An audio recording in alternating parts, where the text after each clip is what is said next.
वालेकुम प्यारे हुजूर, मेरा सवाल है, जब ये तीसरी जंग अजीम होगी और जब सब कुछ खत्म हो जाएगा तो जमात का हमें कुछ ना कहा सब कुछ खत्म हो जाएगा।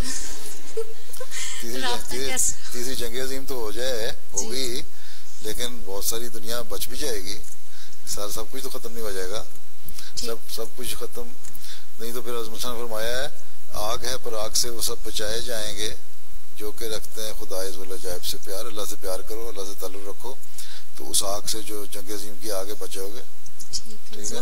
और उसके बाद जो है इसके जंग की सूरत हाल के बाद जो आपस में जो लोग बच जाएंगे हैं उनको कम से कम ये पता होगा कि हमने पहले बताया हुआ था कि जंग होनी है, इसलिए बहुत सारे लोग इस्लाम में दाखिल भी इंशाल्लाह होंगे।